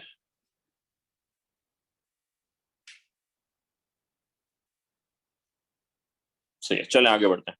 नेक्स्ट चैप्टर बहुत ही थ्योरेटिकल सा चैप्टर था, which was effective data aggregation. इन्होंने 13-14 प्रिंसिपल्स बताए थे। ठीक है, तो रिस्क एग्रीगेशन के क्या मतलब है? रिस्क एग्रीगेशन का मतलब है defining, gathering and processing risk data according to risk reporting framework. ठीक है, अच्छा, तो बेनिफिट्स क्या थे इसके कि जी आपकी you have an increase ability of managers to management and the board to take more informed decisions. ठीक है, enhance ability to identify alternate routes to restore financial health. ठीक है, how can we go about it? How can we make things better? Hello, Asham. And then there is improved resolvability, that what would happen if there is a stress on the bank or if there is a failure in the bank. And then there would be more capacity about the strategic decisions. Okay, so ये सारी चीजें हैं, ये सारे advantage होते हैं. Then there were principles. The principle one was about that risk aggregation should be part of bank's overall risk management framework. So you have your risk management framework, it defines everything. That everything should also have your data aggregation rules. Okay? And we have seen that in banks we have data aggregation departments. ठीक है, मतलब जो बड़े जितने भी banks हैं, they have a sophisticated data wing whose responsibility is to manage data, to process it, to aggregate it, and do all of the things that which have been mentioned in these principles. Principle 2 states that banks should design, build, and maintain data architecture and IT infrastructure. Generally, IT department के अंदर आ रहा होता है, IT department responsible for doing that. Principle 3 to 6 हैं, वो बात करते हैं about effective risk data integration. The principle 3 talks about data accuracy and integrity. Then its timeliness, then its adaptability. Okay, broadly speaking. Then principle 7 to 11 talks about the requirement of effective risk practice. Okay, so principle 7 के जी आपकी risk accurate होनी चाहिए, comprehensive होनी चाहिए, clear and useful होनी चाहिए, appropriately frequency होनी चाहिए. ऐसा नहीं कि there's a reporting which should have should be reported on a weekly basis, but it's reported on a monthly basis because there's lack of availability of data. ठीक है, तो ऐसा नहीं होना चाहिए. Then principle 12 to 14 talks about the standards and requirements for supervisory review, remedial actions and cooperation. ठीक है, तो for example 12 बात करता है supervisors की compliance पे, 13 बात करता है डेटा एग्रीगेशन की डेफिशिएंसीज पे, और 14 बात करता है कॉपरेशन विद सुपरवाइजर्स. हमने ये पढ़ा था कि there should be cooperation with the supervisor, data sharing होनी चाहिए. ठीक है, तो this is broadly data aggregation. चलें सवाल सोच करें.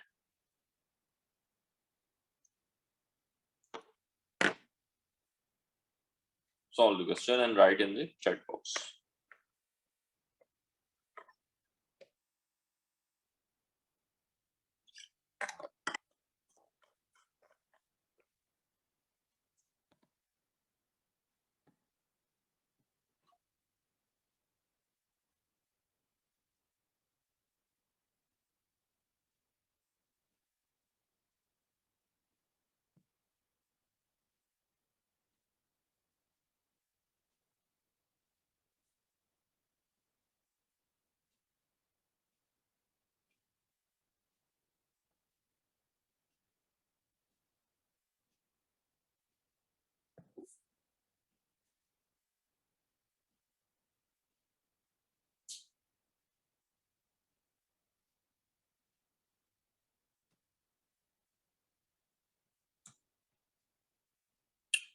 हमें कहाँ है सारे, क्यों इतना टाइम लग रहा है?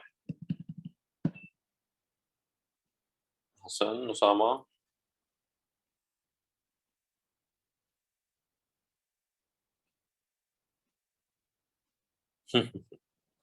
हाँ ये वाले सवाल थोड़े सा पूछने वाले होते हैं.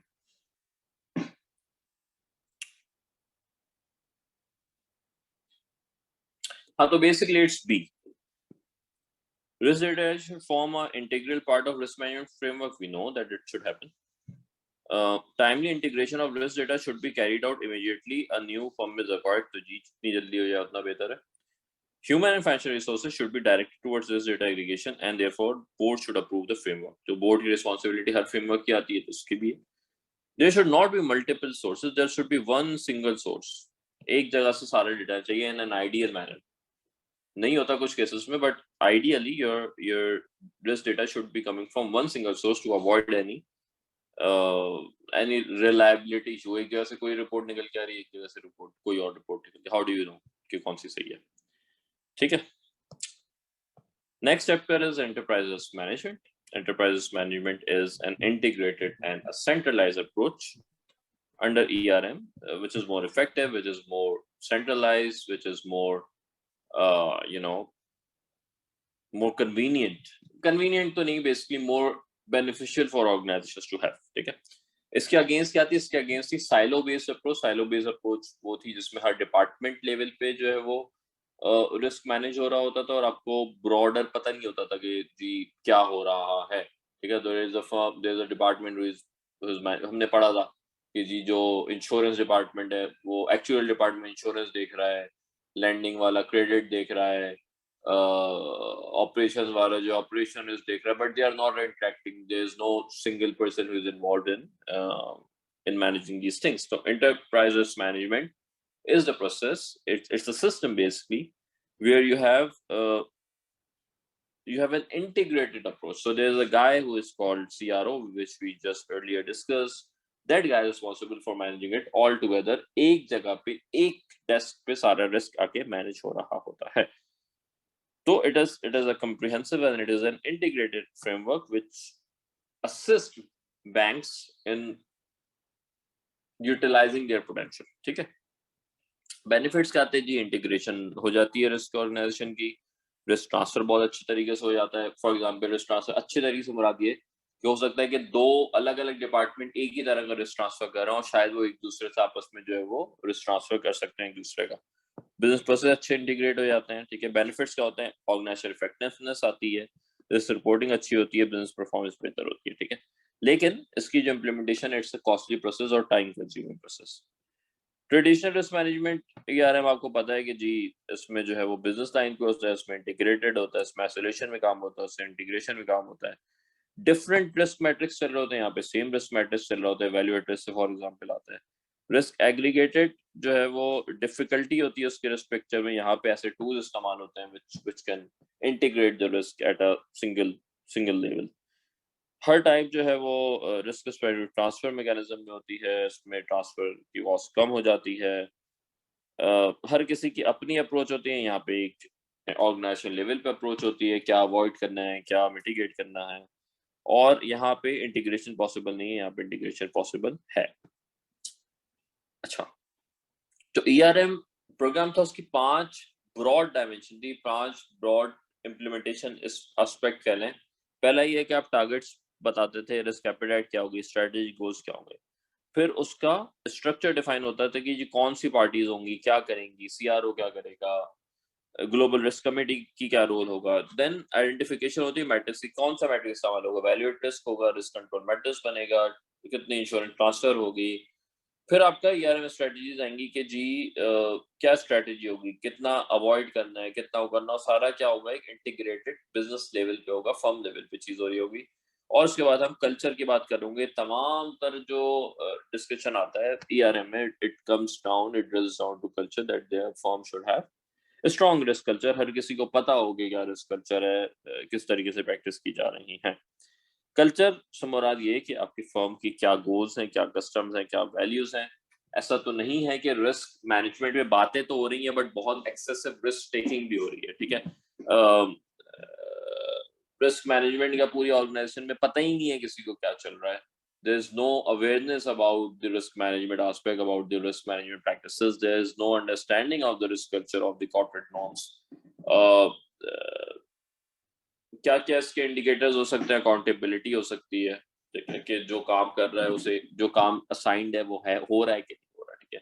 इफेक्टिव कम्युनिकेशन है, there should be effective communication, there should be effective reporting, meeting सही हो रही हो, इंसेंटिव सही हो रहा हो. इंसेंटिव से मुराद ये कि रिस्क बेस्ड रेम्यूनरेशन हो रही हो. We talked about it. जो जितना ज्यादा रिस्क ले रहा है, मतलब ऐसा ना हो कि रिस्क टेकिंग को कल्चर बना दिया जाए. ठीक है. फॉर एग्जांपल आप अगर 50 बिजनेस ले आए तो जी आपको कोरोना मिलेगी. ठीक है. उस 50 क्लाइंट जैसे भी हो, आपको पता है कि जी अगर मैंने 50 क्लाइंट ले लिए और 50 क्लाइंट का अगर $1 मिलियन का बिजनेस आ गया तो जी अपनी गाड़ी पक्की है. ठीक है. इस तरह का कुछ ना हो. देन लीडरशिप टोन क्या है, वो जो काम है वो लीडर्स भी कर रहे हैं क्या, वो बोर्ड भी कर रहा है क्या, वो रिस्क मैनेजमेंट कमेटी भी कर रही है कि नहीं कर रही. ठीक है. ये सारी चीजों को सेट करती हैं. चलें सवाल करें.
Yes, Ashim, there will be recording which will be shared with the participants.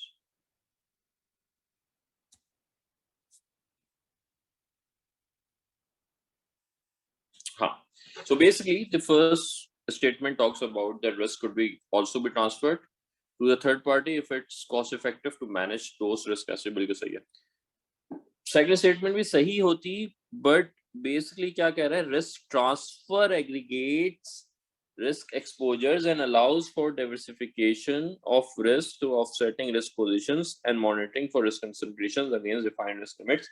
Basically, it's not risk transfer, it's actually portfolio management, effective portfolio management that does it. Risk transfer mein to you are just transferring your risk. It's not about diversification, it's not about seeking concentrations. You are just saying that this is a risk that I cannot bear and I will be transferring it to some other party. But in the portfolio management, you would be aggregating your risk exposure. You would be allowing for diversification, and you would be making sure that there's no risk concentration and all your position are based on risk limits. So yes, it's only statement one is correct. तो ज्यादातर का ये गलत हुआ. थोड़ा सा सोच लें कि define क्या किया हुआ है. तो पढ़ने में बिल्कुल सही लग रहा है. You're right. It looks fine. It looks correct on the face of it. But the definition, the term that it mentions, it wasn't correct. Okay. चलें जी. Second last, which is crisis. Crisis पढ़ ली हैं आप सबने?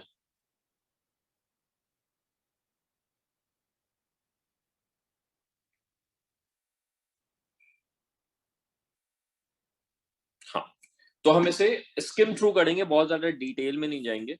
तो SL industry, SNL क्या था? Saving and loans. तो उसमें होता क्या था, ये पूरी एक इंडस्ट्री थी. पूरे बैंक से क्या करते थे, शॉर्ट टर्म लोन लेते थे, शॉर्ट टर्म फंडिंग लेते थे और इन्वेस्ट कर देते थे लॉन्ग रन. अजम्पशन क्या थी कि जो शॉर्ट टर्म रेट होगा वो अगर 5% है तो लॉन्ग टर्म वाला रेट हमेशा 7% होगा. तो शॉर्ट टर्म फंडिंग से लॉन्ग टर्म इन्वेस्टमेंट करते थे, and there was this spread between short term and long term because we assumed that the yield curve would always be positive. But हुआ क्या कि फेडरल रिजर्व इंटरफेयर्ड और उन्होंने short term के rates बहुत ज्यादा कम कर दिए और आपका जो यील्ड कर्व हुआ वो क्या हो गया, इन्वर्टेड हो गया.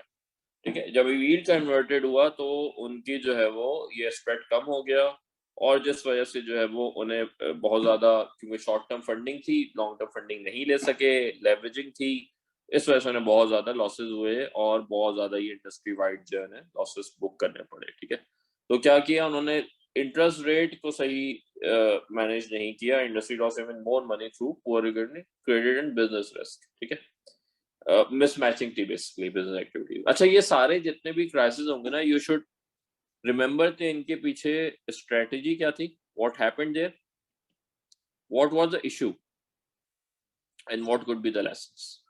मतलब हुआ क्या था. तो बेसिकली एसएनएल में there was a mismatch between funding and the lending. Metal Gesellschaft Refining and Marketing, MGRM, it was a America subsidiary of MG.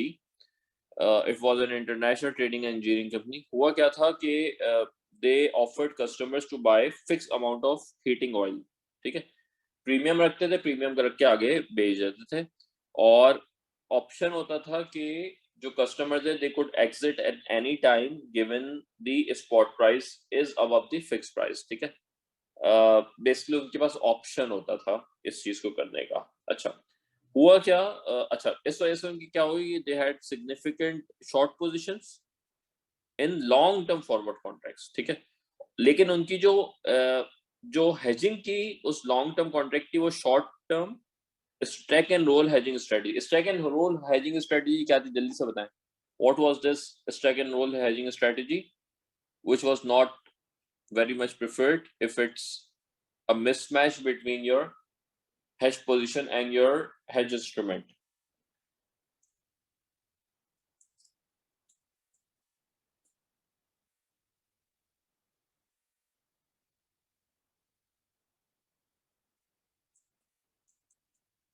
क्या थी भाई?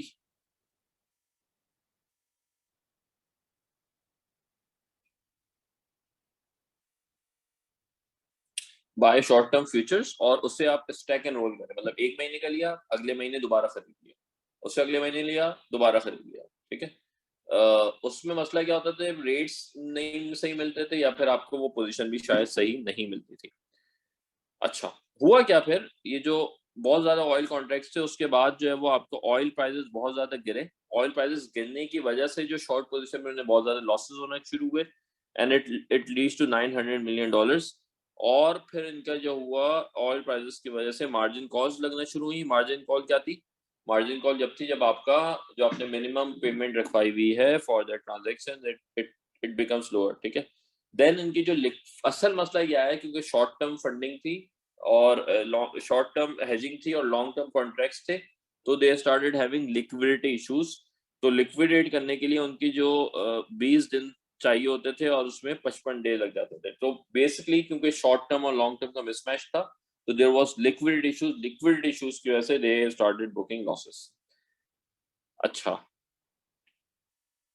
लिक्विडिटी मसला था, हेजिंग का मसला था, शॉर्ट टर्म को लॉन्ग टर्म से किया हुआ था, नेसेसरी हेज नहीं मिले।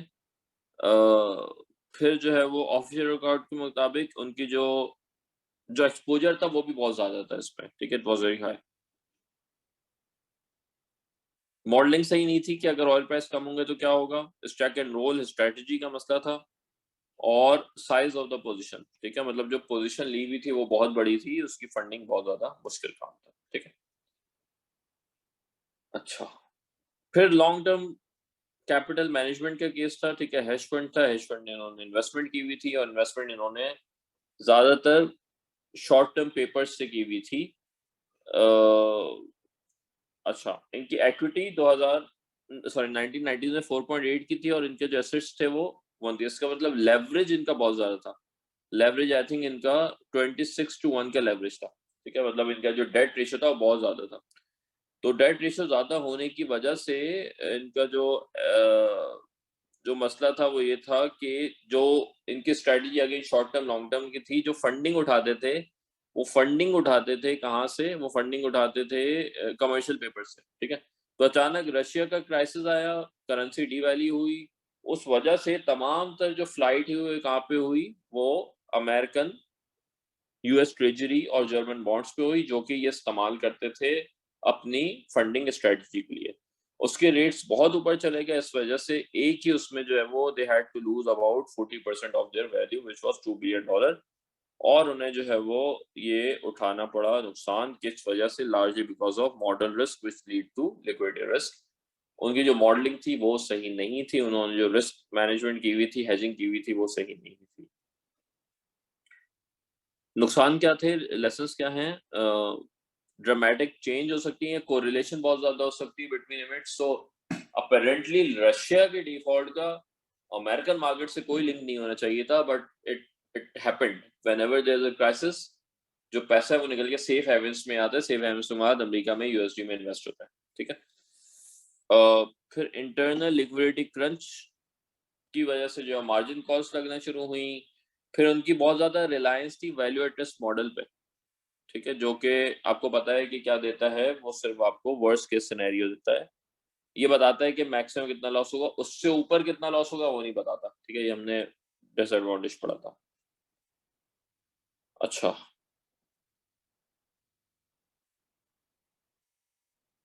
फिर इनकी जो अजम्पशन थी वो ये थी कि जो एसएनपी था वो सर्टेन पॉइंट से नीचे नहीं गिरेगा, वो भी खराब हो गई थी, वो भी फुलफिल नहीं। तो अजम्पशन में मसले थे, मॉडलिंग के मसले थे।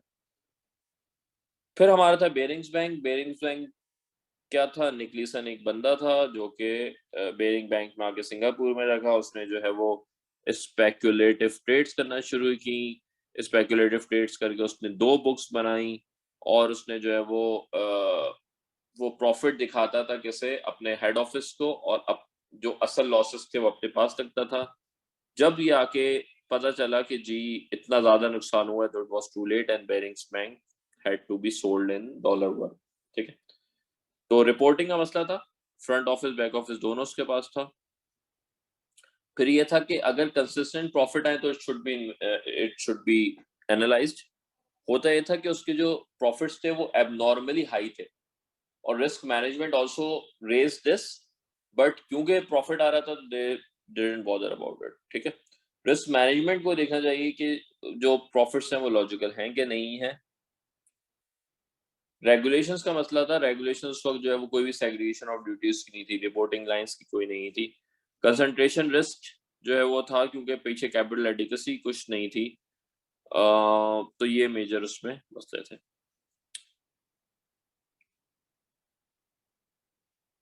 इनरॉन कॉर्पोरेट गवर्नेंस फेलियर, इनरॉन एक ऑयल एंड गैस कंपनी थी और इन्होंने जो है वो अगेन हेजिंग करती थी।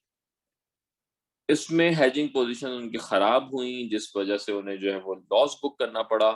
बस उन्होंने लॉस की जगह जो है वो अकाउंटिंग फ्रॉड करके प्रॉफिट दिखाया, पूरी मैनेजमेंट लेवल का फ्रॉड था ये। और बहुत बाद में आगे पता चला कि जो एक्चुअली $2 बिलियन का प्रॉफिट दिखाया उन्होंने, वो $1 बिलियन का लॉस था and it had to be reverse.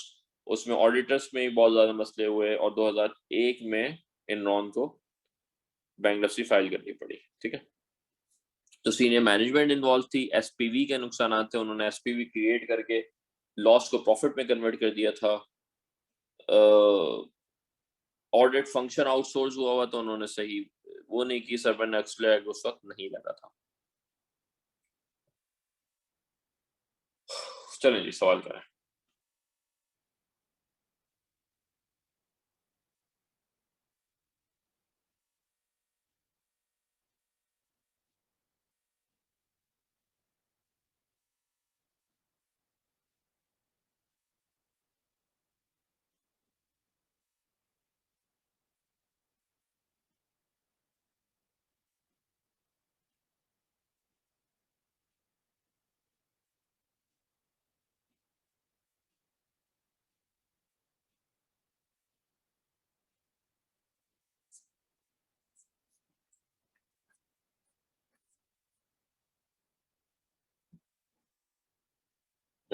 लिखे हमें बाकी भी लिखें जल्दी से कर सॉल्व।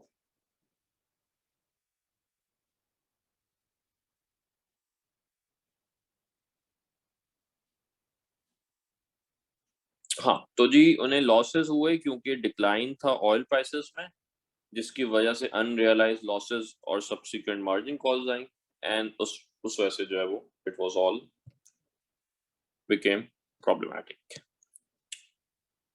फिर हमारा अगला चैप्टर था फाइनेंशियल क्राइसिस था। फाइनेंशियल क्राइसिस में हमने ये पढ़ा था कि जी हुआ क्या था कि इंटरेस्ट रेट्स बहुत ज्यादा नीचे चले गए थे, उस वजह से कॉस्ट ऑफ बोरिंग बहुत कम हो गई थी। इस वजह से लोगों ने रियल एस्टेट प्रॉपर्टीज लेना शुरू कर दी थी। इस वजह से लोगों ने बैंक्स ने जो है वो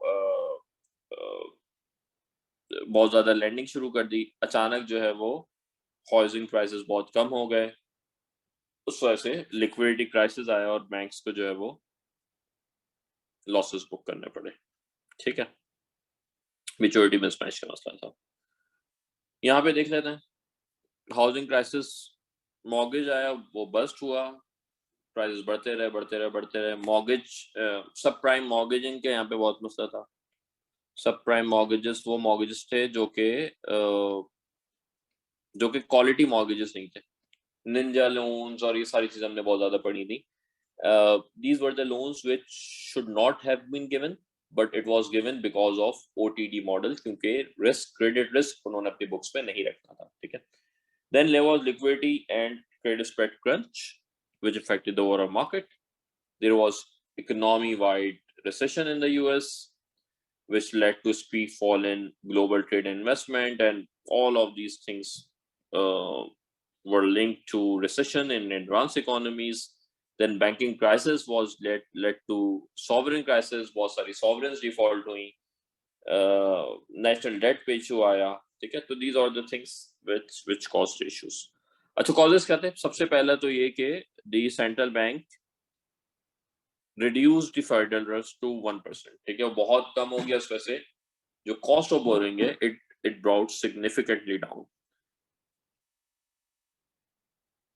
Then since there were not banking laws, banks were able to issue सब प्राइम कस्टमर मॉर्गेज लोन्स। कोई पूछने वाला नहीं था क्या क्वालिटी है, क्या अंडरराइटिंग है, किससे करना है, एंड दैट सब prime mortgages actually cause all the trouble. अच्छा, The third problem was with securitization. There was a lot of securitization involved. तो होता क्या था? होता ये था कि छोटे छोटे, there are a lot of small loans. Some are good quality, some are bad quality. All of these are bundled in one packet and sold as securitized product. It was sold to institutional investor at a very attractive rate. So basically, the bank is actually transferring its risk to another counterparty, which is institutional investor, all because of securitization. So it all become very complex. So they did not have an idea कि होने क्या वाला है, ठीक है? तो it was one of the reasons. Then 1998 में Depression era Glass Steagall Act was partially repealed, के हट गया था, ठीक है? ये एक्ट क्या था? कहता था ये एक्ट ये कहता था कि जो बैंक्स होंगे they will not enter the other markets such as the institutional investments and securitization, वो लिमिट लगाता था, ठीक है? जब ये हट गया तो बैंक्स ने जो है वो they started investing, they started going into a lot of risky ventures which was not initially allowed. और ये फिर जो है वो आपके सारे मसले आना शुरू हुए, ठीक है? एसएससी का रोल था. Then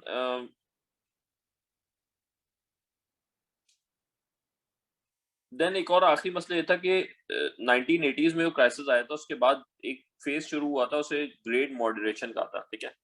it was great in the great moderation process what assume के जो चीजें हैं वो बहुत ज्यादा, मतलब आपकी जो बैंकिंग है it has structured a lot, ठीक है? And we can rely on this banking which was not the case actually, ठीक है? फिर सेंट्रल बैंक इंटरवेंशन हुई, सिस्टमैटिक आए, एक पूरा जो है वो बहुत ज्यादा बजट इशू किया गया, लॉन्ग टर्म लोन्स दिए गए, बहुत सारे बेल आउट पैकेजेस आए, दबा के पैसा छापा गया, ठीक है? फैनी में और फेडी मिक, ये इनकी MBS basically mortgage government funds थी, उसे अक्वायर कर लिया गया, लिक्विडिटी प्रोवाइड की गई, ठीक है? There are lot of things which were done by what, by the central bank, because without central bank intervention it was not possible to arrest the situation. ठीक है, चलें सवाल करें.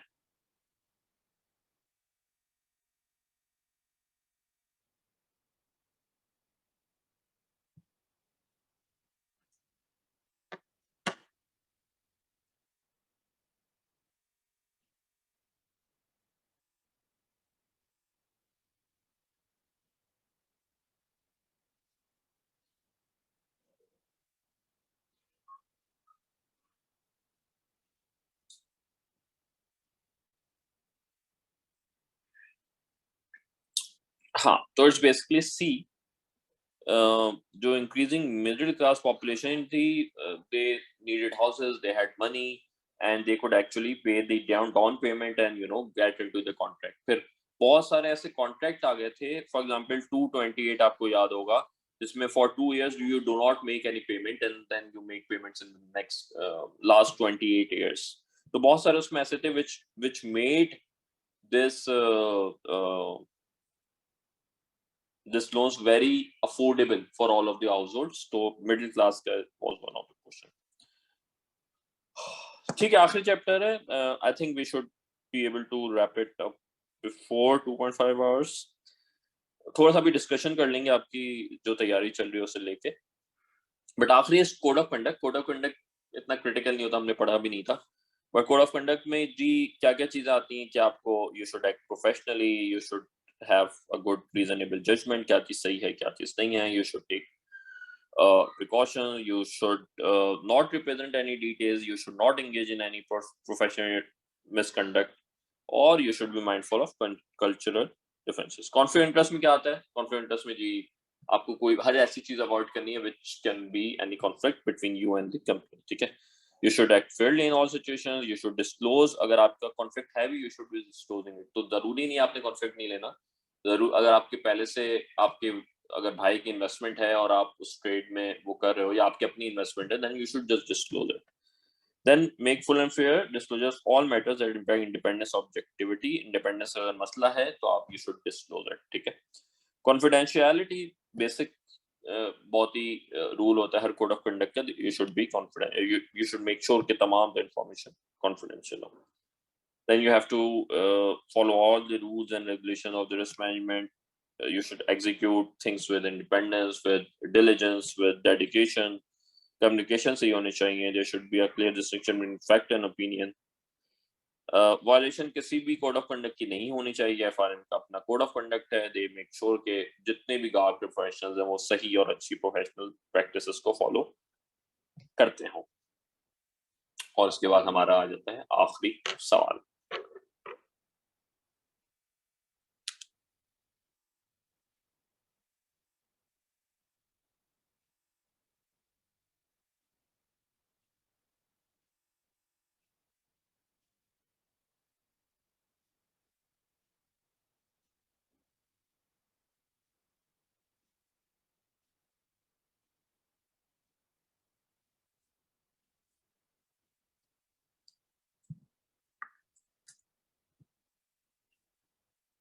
अब लिखें भाई.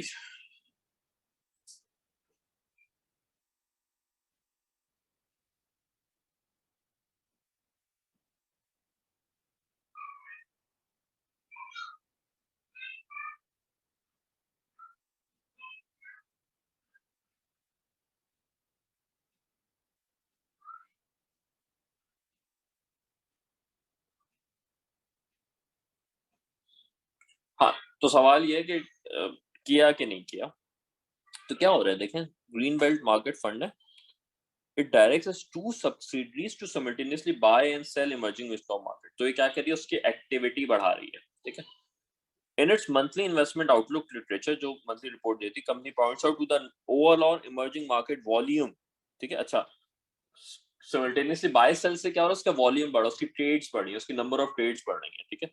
और फिर अपने ही लिटरेचर में वो क्या कह रहे हैं कि जो है वो इसके वॉल्यूम जो है वो अच्छे हैं. ठीक है. उससे क्या हो रहा है कि इस इमर्जिंग मार्केट फंड्स में, जो कि उनका अपना फंड है, उसमें पीपल आर इन्वेस्टिंग. ठीक है. तो they are creating a situation where people are getting an a view कि इस पर ट्रेड बहुत ज्यादा हो रही है. हालांकि ट्रेड कौन कर रहा है, वो खुद ही उनकी जो सब्सिडीज है वो कर रही है. ठीक है. तो अब वॉल्यूशन हुई कि नहीं हुई?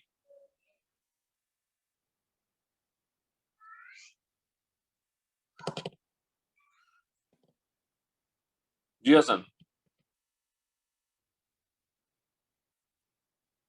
हाँ, नहीं, इसका डी है. Violated are regarding professional integrity and ethical conduct. Conflict of interest तो इस वजह से नहीं है क्योंकि खुद इन्वॉल्व नहीं है ना.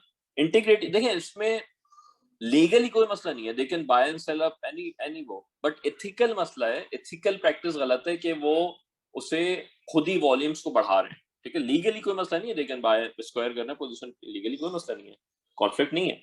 बट प्रोफेशनल इंटीग्रिटी और एथिकल का मसला ये है कि they are creating a situation where investors are you know forced to think in a certain way. ठीक है.